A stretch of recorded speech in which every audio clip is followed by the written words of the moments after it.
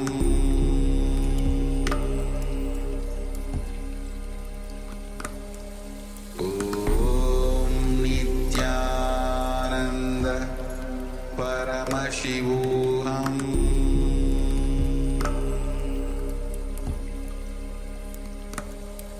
Om Nityananda Paramashivoham.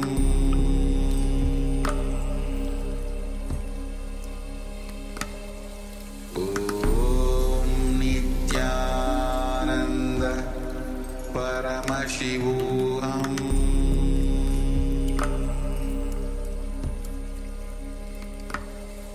Om Nityananda Paramashivoham.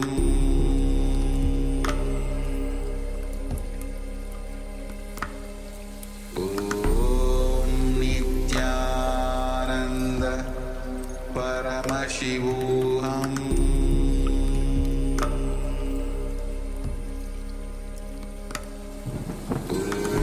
Om Nityananda Paramashivoham.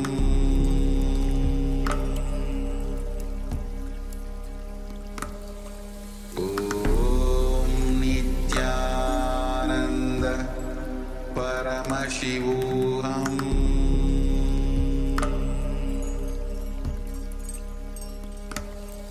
Om Nityananda Paramashivoham.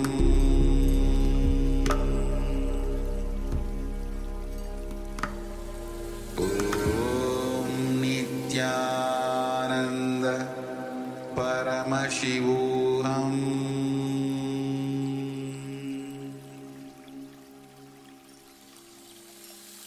I bless you all. Let you all open all your three eyes.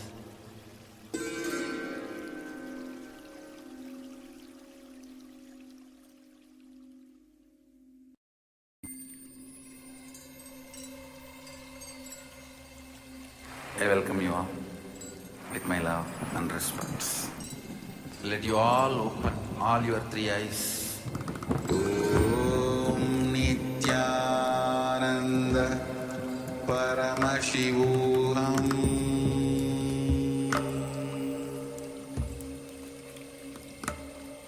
Om Nityananda Paramashivoham.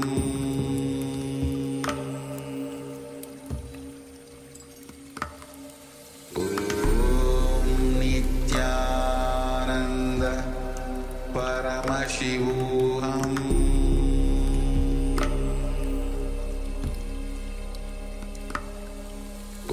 Om Nityananda Paramashivoham. Om Nityananda Paramashivoham. Om Nityananda Paramashivoham.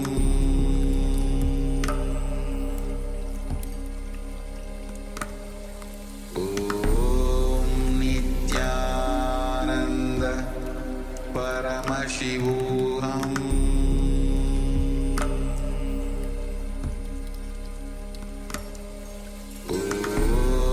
Nityananda Paramashivoham.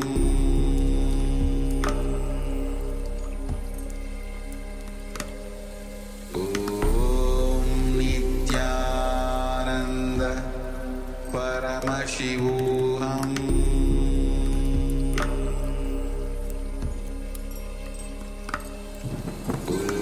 Om Nityananda Paramashivoham.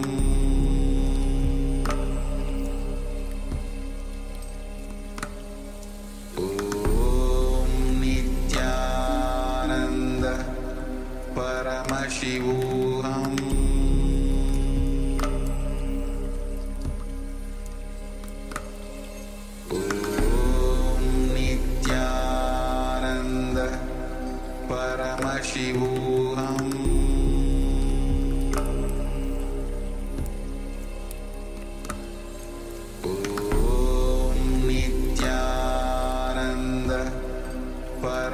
Paramashivoham.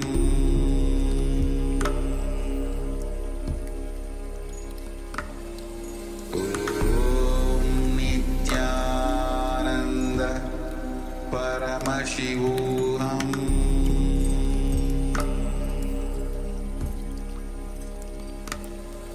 Om Nityananda Paramashivoham.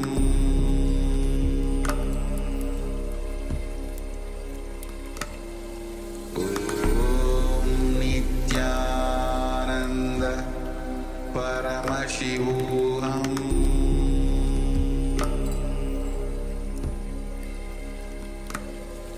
Om Nityananda Paramashivoham.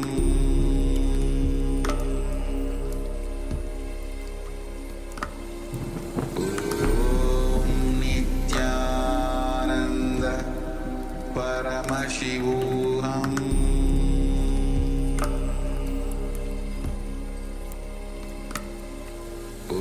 Om Nityananda Paramashivoham.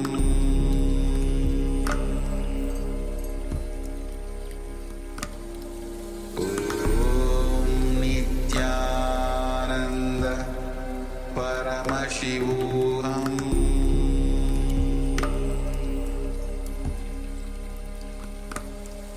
Om Nityananda Paramashivoham.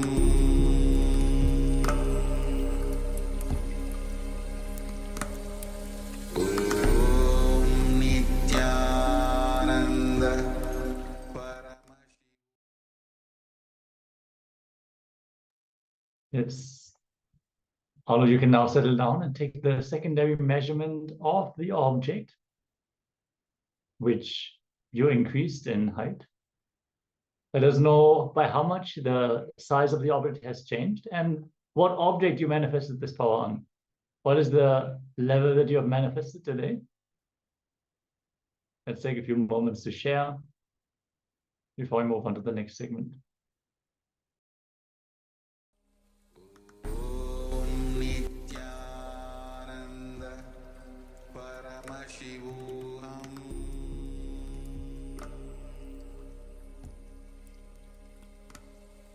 Om Nityananda Paramashivoham.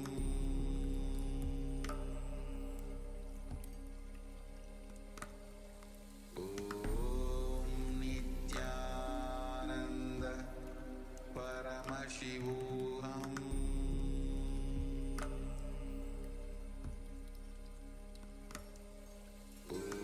Om Nityananda Paramashivoham.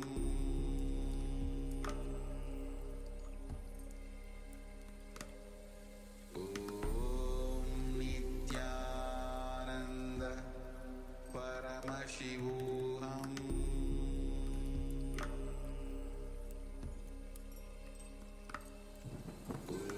Om Nityananda Paramashivoham.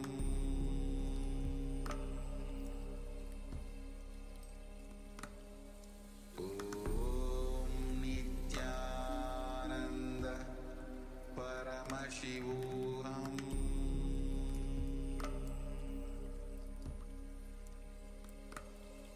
Om Nityananda Paramashivoham.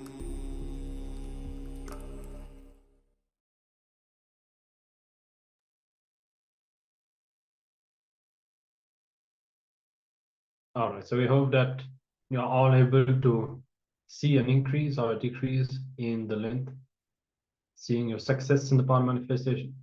You can take some time to share your experience and your results. And we'll move further into our sessions, understanding deeper about the quantum communication science. See, many times, like every day, literally, we receive the darshan of Swamiji. But what really happens, we need to remind ourselves of what happens when we sit at the feet of Swamiji, when we connect with Swamiji, as Swamiji says, more than the words that he utters, the teachings is really the initiation, how Swamiji transmits his own consciousness to us, especially now we're coming towards the end of this Paramashivoham. If you want to really understand what happened to us, it's much more than just finding solutions and understandings about the different dimensions of our life, but really Swamiji are reproducing his own consciousness inside us. We literally forget our past selves and experience ourselves as Swamiji. And what you guys need to understand is that all this is just a gateway for a much higher way of existence, which is perceivable not through the five senses, but has to be experienced through the enlightened consciousness. So by connecting with Swamiji, we are opening the door to experience the 99.9% of reality which we are not able to perceive in the current state. So let us actually dive into the science behind the quantum communication, the science behind Shakti Nipada, the entanglement that happens, and the energy transfer that is beyond space and time, and which can happen through the feeling connection with the Master. So let's all get ready and enter into this segment.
Shakti Nipata, quantum entanglement, operates from space.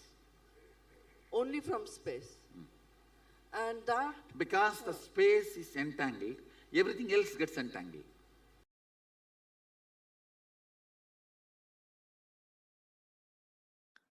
In quantum physics, there is a term entanglement. Means, when one energy source entangles with another, they interfere with each other. This interference can be highly positive and transformative and harmonious. Please understand. If one energy source comes in contact with another, if one energy source entangles with another,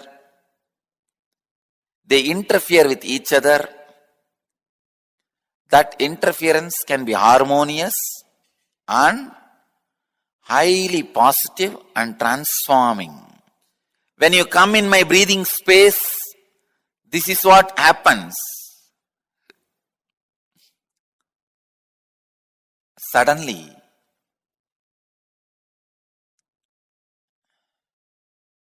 your mind gets entangled with my no mind. I wanted to tell you, entanglement is only in the thought level.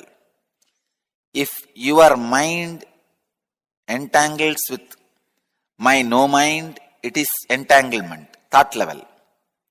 Next, please understand, if your muscle memory gets entangled with my muscle memory, that is called entrainment. If your biomemory gets entangled with my biomemory, it's called enlightenment. Entanglement can move to entrainment, then entrainment can become enlightenment. You need to know a few things. How this healing happens. See, healing happens in the entanglement level.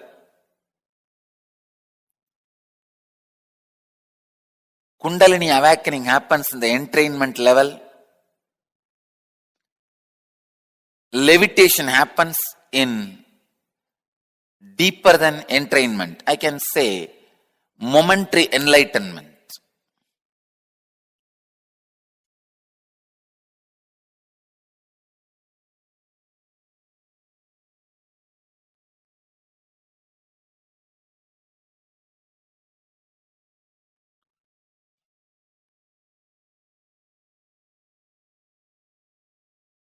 This is very important truth. This truth about the entanglement, because this opens many doors, many possibilities, many understandings. Entanglement means two person falling in tune with same thought. Entrainment means two person falling in tune with the same idea. Enlightenment means two person uniting beyond ideas.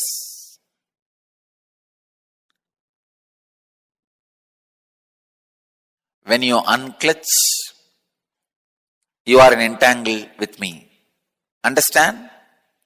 This is the physiology of feeling connection. When you have a feeling connection, your very physiology is different.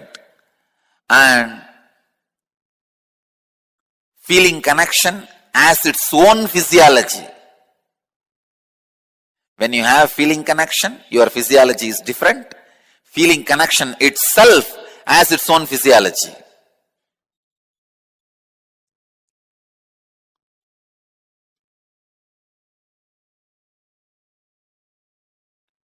One more thing you need to know. All the doctors, even allopathy doctors, need to raise their energy level high. Otherwise, when you treat the patient, when the patient feels respectful, feeling connection with you, you are going to entangle yourself with the patient. If you don't raise your energy to a higher level, you are going to get the patient's disease to you. Understand, entanglement can be negative also. If you are not energetic enough to protect yourself, if you do not have a direct protection of an enlightened being or higher frequency, if you don't have higher entanglement, only lower entanglements in your life, you are bound to fall sick. In the grown-up countries, they are suffering because they are not able to dispose the garbage. One city collects from the whole city and dumps it to another one village. That village collects and dumps it to another one village. They collect it and dump it in another one city. Same way only the so-called grown-up societies are suffering, unable to dump the inner garbage. The housewife collects everything and dumps on the husband. Husband collects everything and dumps on the psychiatric doctor. Psychiatric doctor collects and dumps everything on another one, his psychiatric doctor. His psychiatric doctor do not know where to go and dump. The dumping garbage has become a big problem for the humanity in grown-up countries. Not only external, internal also. In India, fortunately, we know how to reduce the garbage into ashes without any side effect or after effect, without leaving anything affecting the environment. Method of dumping the inner garbage without creating any societal, environmental pollution, side effect and after effect is deity worship. each deity energized, which went through the prana pratishtha process, is in entanglement with higher consciousness. How? When somebody's kundalini is awakened, when somebody is initiated as a healer, is in entanglement with me, same way the deity is also in entanglement with me. Once the prana pratishtha is done, the deity is continuously in entanglement with that superconsciousness. Ramanatha Swami is in entanglement with Sri Ramachandra and the consciousness Sri Ramachandra experienced, which is Shiva himself. Because Ramanatha Swami installed, Rama installed that Ramanatha Swami in Rameshwaram.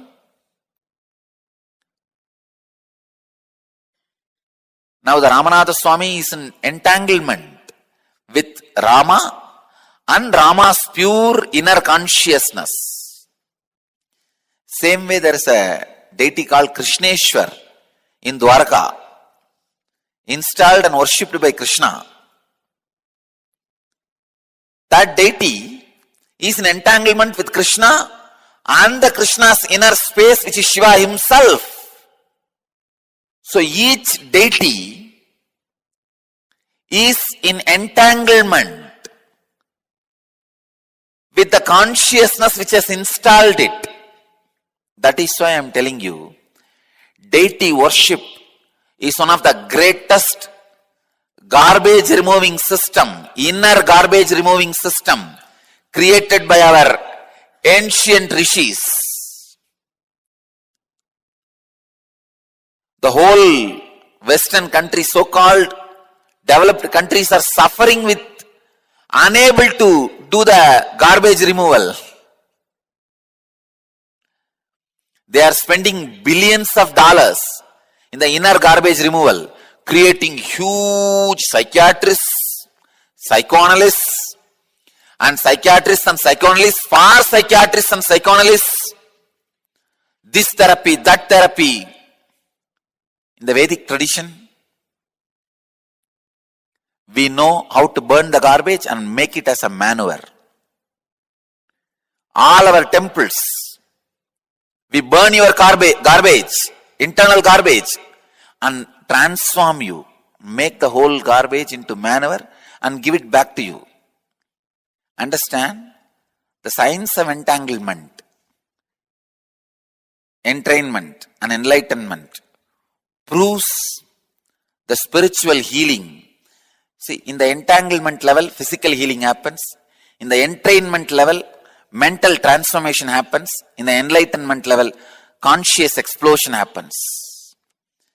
If you are in the entanglement level, just physical healing happens.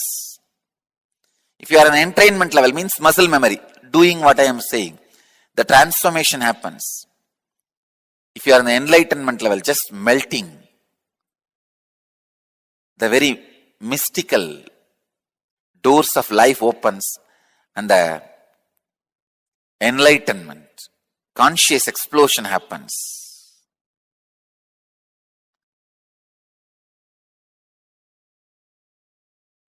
And my every satsang is programmed, I can say, entanglement enabled.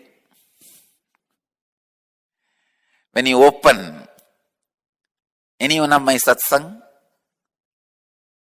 we should make a word, entanglement enabled. The constant entanglement happens. That is why many times, the ideas which you never heard directly from my mouth or from the discourse, you will be telling to others. You would have heard only 5 ideas.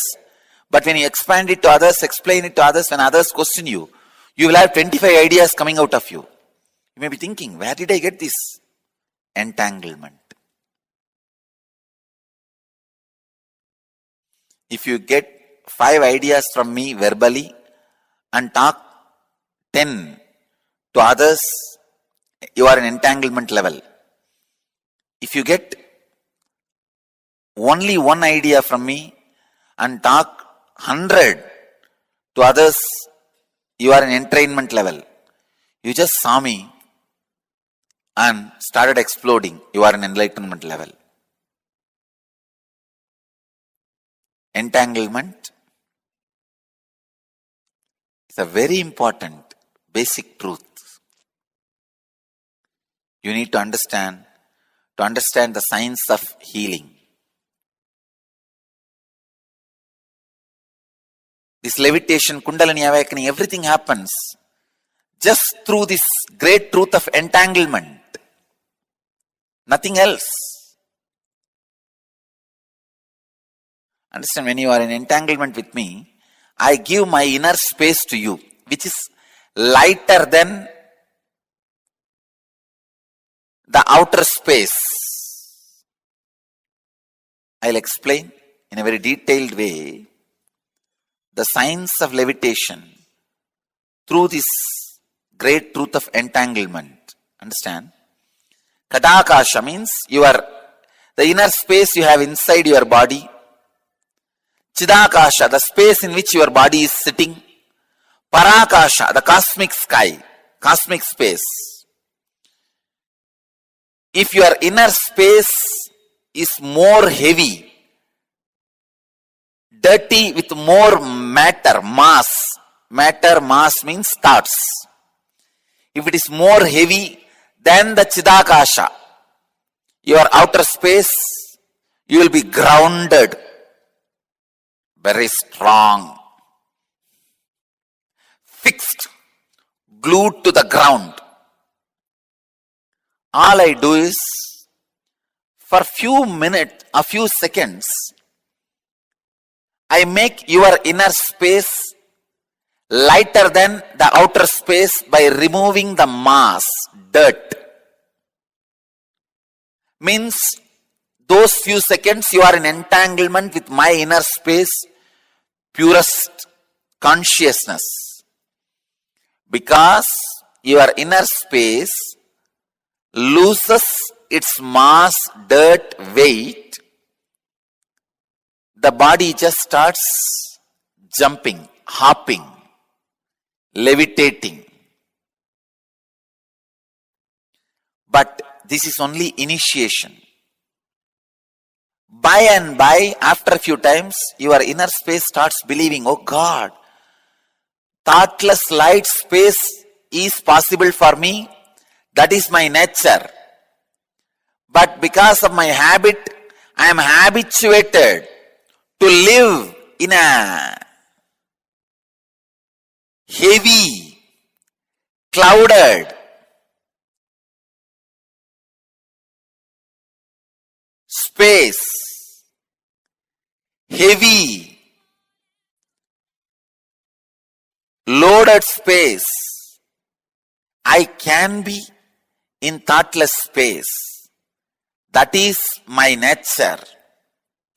That is my original nature. That will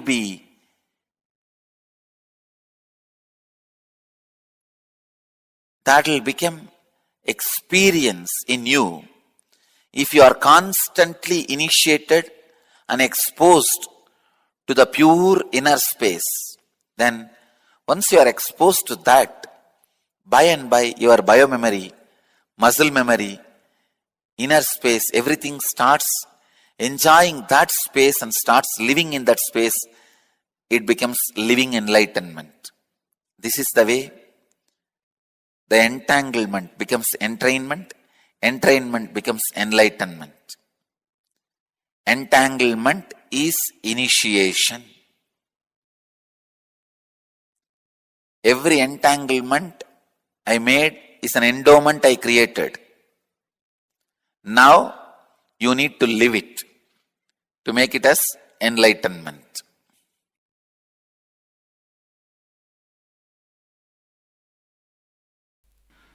What is being told to you? What for I stand? What is the concept I share? And what I inspire in you only will get strengthened and become experience when I am entangling with you.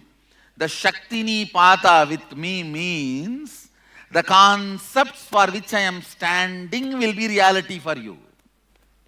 Understand? Intellectually, the concept I stand for, the introduction I stand for is important, because what you hear from me intellectually and digest, that will only be grown in you as experience through Shaktinipata with me. So, anyhow, understand, even before the experience, what is being taught to you intellectually matters, because every time during the entanglement, the intellectually what you have been taught will be strengthened in your consciousness. So understand, these intellectual understandings matter. Be very clear, what you take as your official stand is going to become your reality by my entanglement. My Shaktinipata will make that into reality. The slide you decide to hold will be projected as a reality in the projector of your life.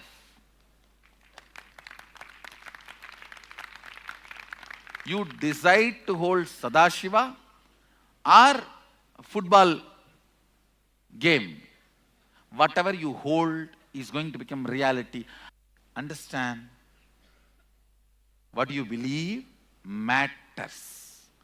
What you take as your official strategy stand matters. Please understand. If you take an official stand, I officially take a stand, multiple life exists and we are born again and again till we are liberated. Whether it become your experience or not, how to make that into your experience is my job. But you taking officially that stand is important for me to liberate you.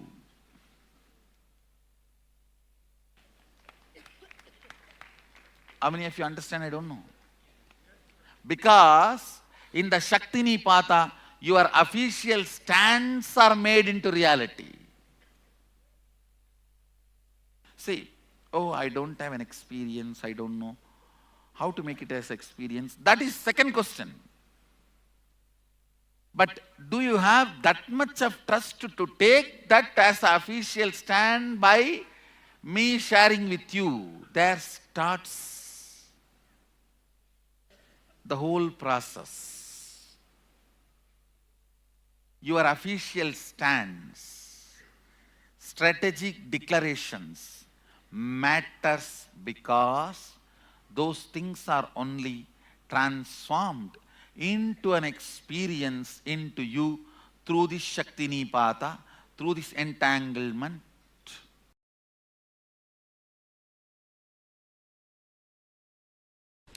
It is the 143rd Sutra of Patanjali Yoga Sutras and chapter 3rd, 37th Sutra. Tata pratipa shravana vedana adarsha asvada varta jayante.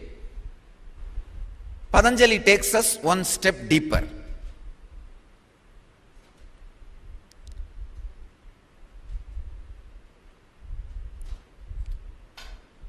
He is giving us the technique to achieve the extraordinary powers, like able to see anything, able to hear anything, able to taste anything, able to touch anything, able to smell anything at any time, existed at any space and time. A person who has merged into Samadhi, cosmos chooses his body and plays the drama then he is an incarnation. But if he himself retains the will, the last trace of will, he can play with all these powers, but will not fall into samadhi. Sacred secret in the sutra is use pradīpa to awaken the extraordinary powers like able to see anything you want anywhere, able to smell anything you want anywhere, happened at any time and space. The ability to smell anything happened at any time, any space. An ability to touch anything, anywhere.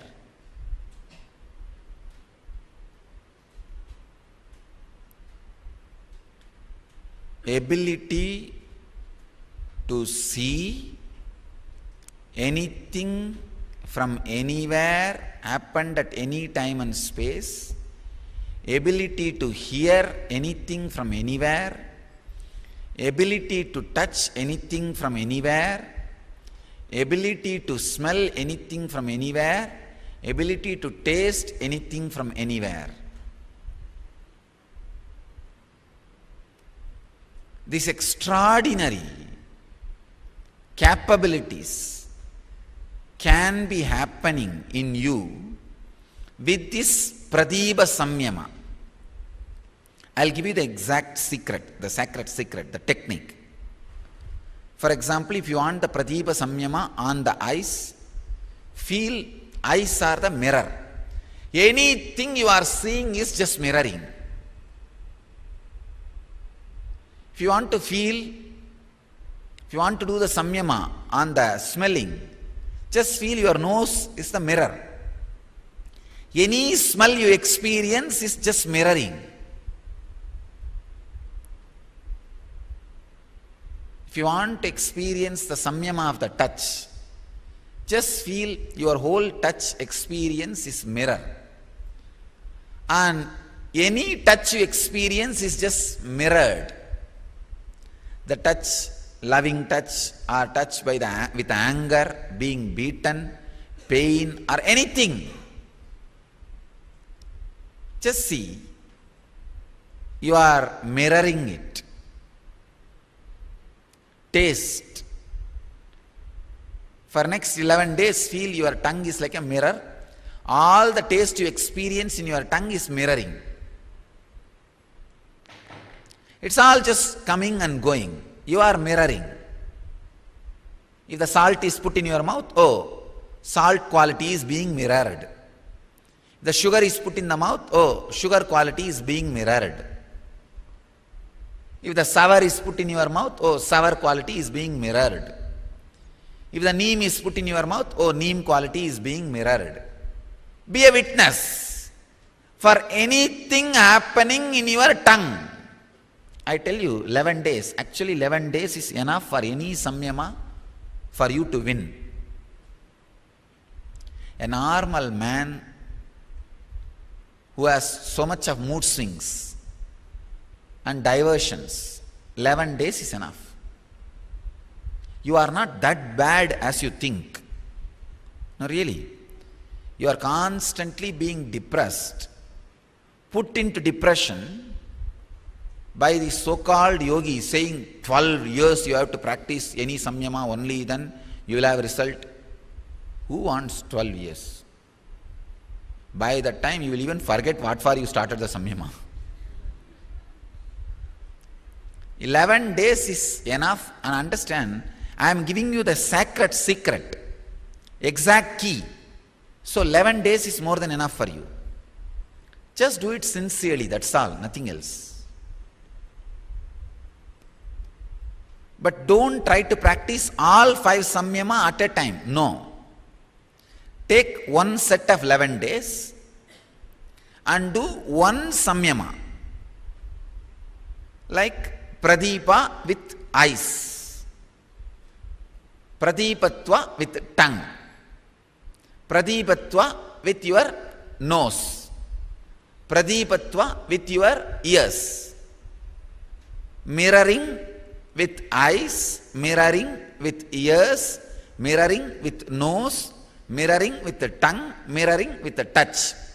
But only one. Take up any one and practice that samyama for 11 days.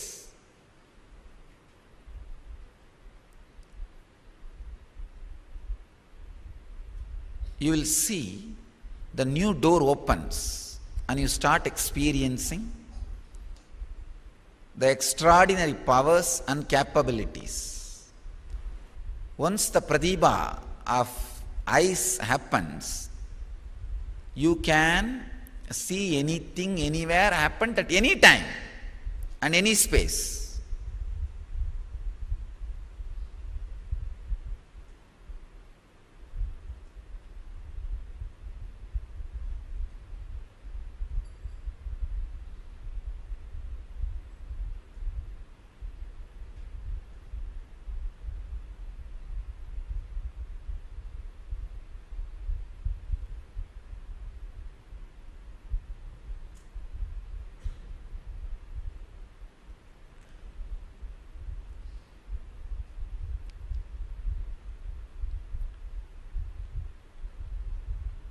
Shiva himself does some siddhis like this, just to inspire people towards the enlightenment signs. Just a casual leela. There's a beautiful description how the Siddha comes and Shiva comes and plays different leelas.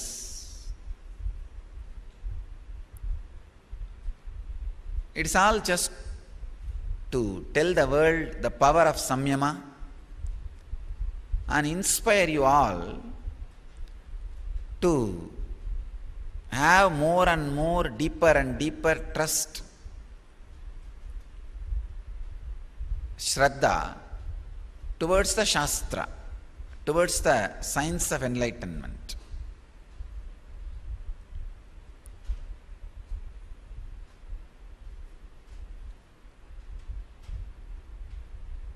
கல்யாணைக்கு கரும்பூட்டி கருக்குருவிக்கு உபதேசித்து நாரைக்கு ஞானந்தந்து பன்றிக்குட்டிக்கு பால் கொடுத்து பிட்டுக்கு மண் சுமந்து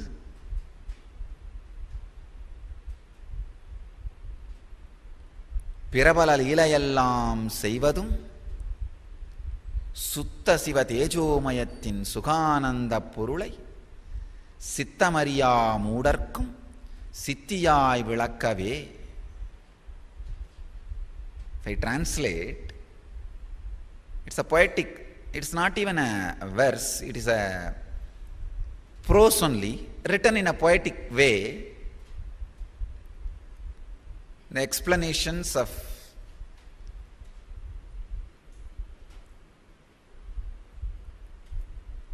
the Leelas Shiva did in Mathura, in the South Madurai. North Mathura is the place of Krishna, South Mathura is the place of Shiva and Devi. Now the few lines which I repeated is a prose from a book which describes all the Shiva's Leela.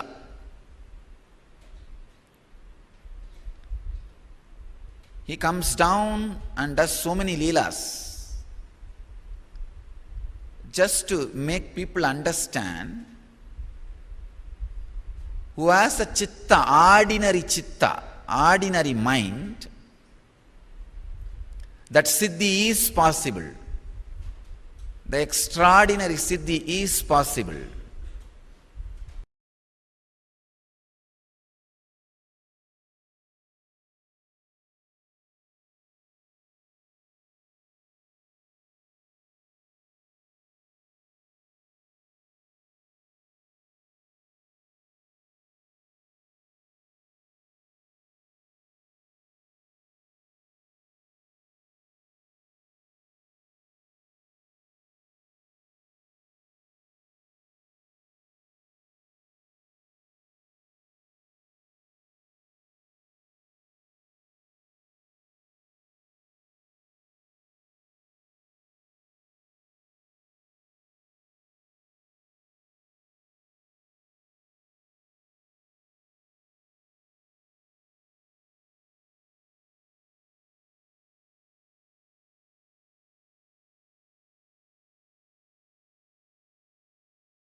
Yes.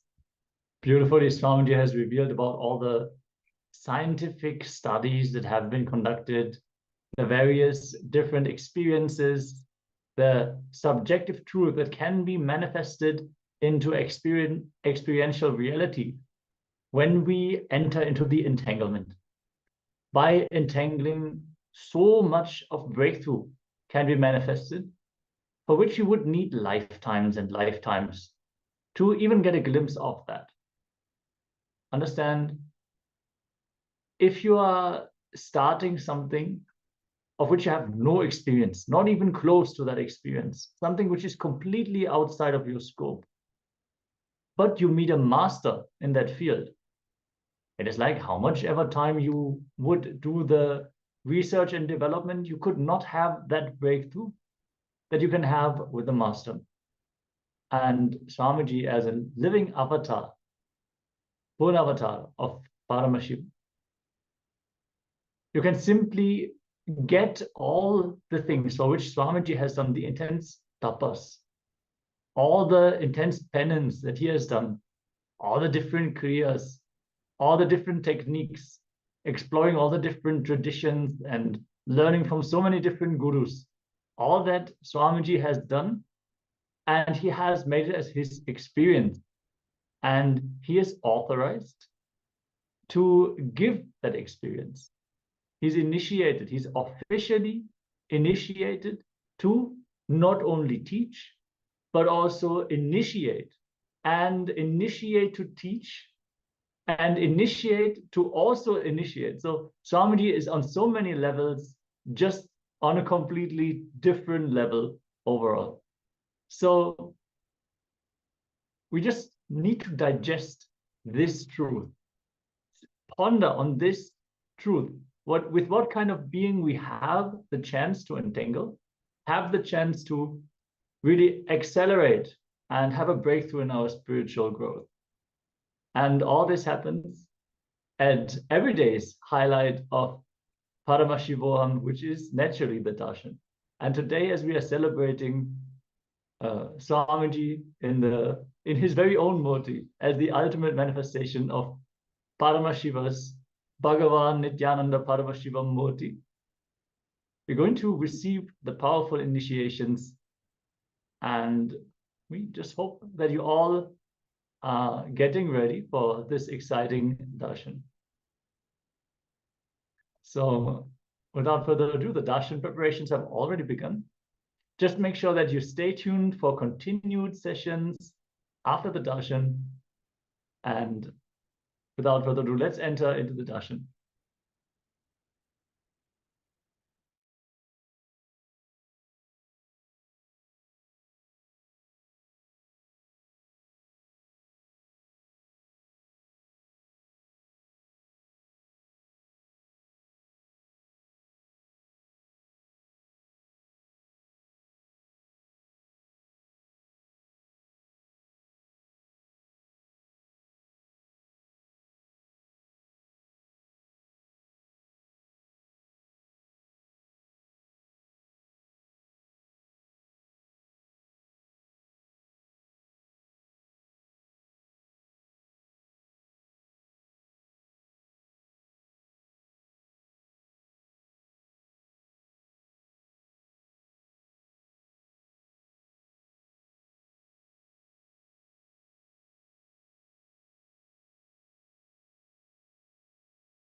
Nithyananda. We apologize for the technical glitch. Very